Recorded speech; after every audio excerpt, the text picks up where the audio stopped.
Pour moi, ce n'est pas impossible, mais c'est la décision du président de la République, d'abord, et c'est la décision également du Parlement togolais. Mais je vais vous surprendre.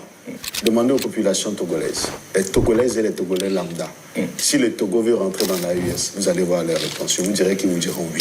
C'est un bel exercice. Je vais vous prendre au mot. Plus de 70%, ils vous diront oui. Donc là, on a le ministre des Affaires étrangères du Togo qui nous affirme que si on réalisait un sondage sur la population togolaise, plus de 70% de la population serait pour le fait de rejoindre l'AES, donc rejoindre l'Alliance des États du Sahel. Qu'est-ce que le Togo, maintenant, ils peuvent apporter à l'AES? Parce que, vous savez, entre nations, très souvent, ce qu'on dit, ce n'est pas les relations entre nations, il n'y a pas d'amis, c'est que les intérêts. Et c'est une très bonne façon de voir les choses. Si même dans les amitiés quotidiennes, ça pouvait être ça allait être beaucoup mieux. Vraiment, vraiment beaucoup mieux. Et donc, le Togo, au-delà d'être un pays, un pays qui veut se proposer, ou en tout cas un pays où la majorité de la population veut, en tout cas selon le Premier ministre, veut rejoindre l'AES, c'est que c'est un pays frontalier à la mer. Et ça, c'est très, très, très, très bien. Vous savez, les pays frontaliers à la mer, c'est des pays qui ouvrent les portes vers la mer. Donc, c'est des pays déjà qui ont un port. Donc, le Togo a le port de Lomé. Donc, avec un port, vous pouvez faciliter les importations et les exportations. Bref, faciliter les échanges avec le monde.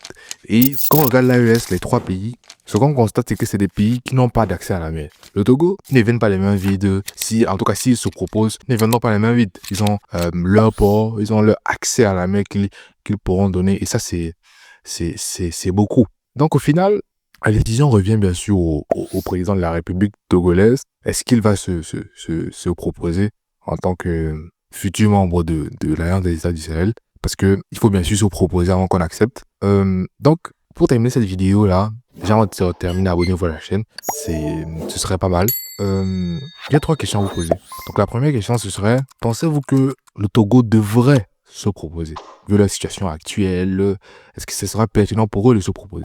En deuxième position, pensez-vous que s'ils se proposaient, les États du Sahel vont accepter leur proposition d'intégrer l'alliance? Et la troisième question et la dernière question pour clôturer la vidéo, c'est est-ce que rejoindre cette alliance pourrait leur créer des problèmes déjà au niveau régional avec la CEDEAO et aussi, en tout cas plus largement avec les grandes nations comme les États-Unis, bref, tous ceux qui sont contre le mouvement actuel? Est-ce que c'est pertinent pour eux vu tous les problèmes, ou en tout cas tous les problèmes qui vont se créer? Parce qu'il faut savoir une chose, c'est que c'est pas parce que vous regardez par exemple votre ami qui est à l'aise dans sa situation, parce qu'il a mené un acte, en tout cas qui paraît à l'aise dans sa situation, que vous, si vous menez les mêmes actes, vous allez être dans la même situation où vous serez mieux.